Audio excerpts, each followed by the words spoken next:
Goeiedag mense, ek hoop het gaan goed met julle. So ek wil 'n bietjie saam met julle kuier rondom 'n storie wat hier in Genesis 3 gebeur. En dis 'n storie wat handel tussen Eva en die slang. En die slang natuurlik is die Satan, soos wat ons hom ken, wat wil kom twyfel plaas in die gedagtes van Eva. En ek gee nie om wie jy is nie, hierdie is 'n ding wat daagliks gebeur met elke liewe mens op hierdie aarde. Hy wil kom steel van jou, en hy gebruik elke liewe taktiek wat hy moontlik kan kom doen. Hy kom toets jou geloof om te kyk waar jy staan.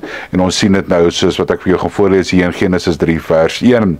En daar staan: die slang was listiger as al die wilde diere wat deur die Here God gemaak is, en het vir die vrou gevra: het God werklik gesê, julle mag van geen boom in die tuin eet nie? Let wel, het God werklik so gesê?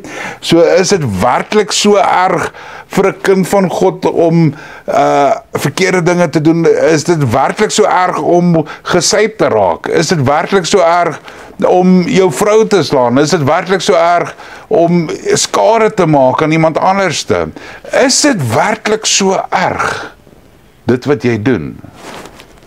Dis mos nie so erg nie. Nee. Hierdie is die saadjies wat hy kom plant. Hy kom toets jou geloof as te ware om te kyk waar jy staan. Hy kom sif dit so bietjie.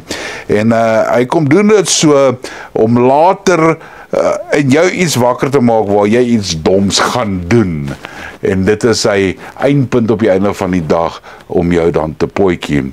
En dis waar ek en jy dan nodig het om op woord te staan, om nie te val van dit wat die vyand wil kom doen nie. En ons lees dit in 2 Korintiërs 10 vers 3 tot 5.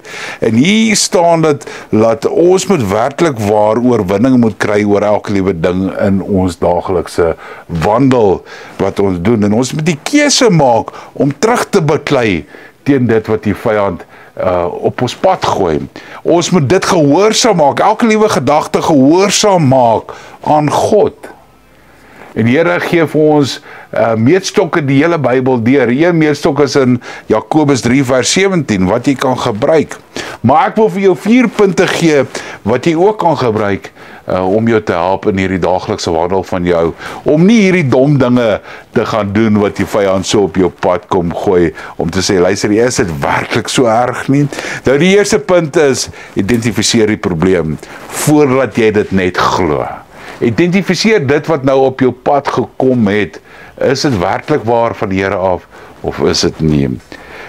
En dan, staan op woord. So jy het nodig om 'n bietjie versies te gaan leer ken, om op woord te gaan staan.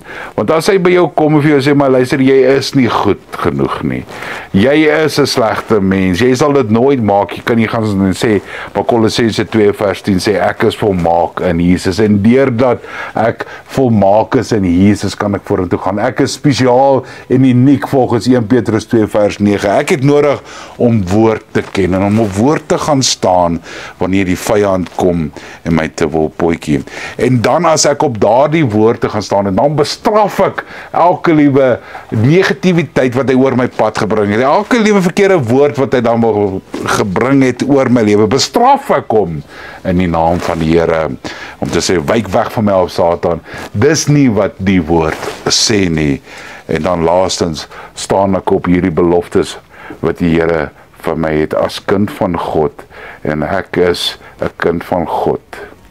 En deurdat ek 'n kind van God is, ek is 'n geseënde, gesalfde kind, en God sal vir my help om hierdeur te kan gaan. Ek is volmaak in dit wat Jesus is deurdat ek in hom is.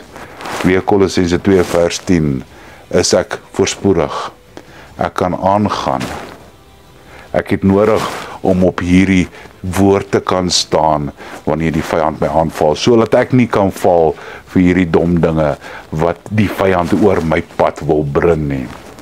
So, hierdie is die gedagte wat ek vir jou by wakker maak, en ek hoop hierdie het vir jou werklik waar insaag in oor hoe om vas te kan staan, want ek dink dis iets waarmee ons baie sukkel as kind van God. Ons staan nie op woord nie, en dis hoekom die vyand ons die hele tyd potjie.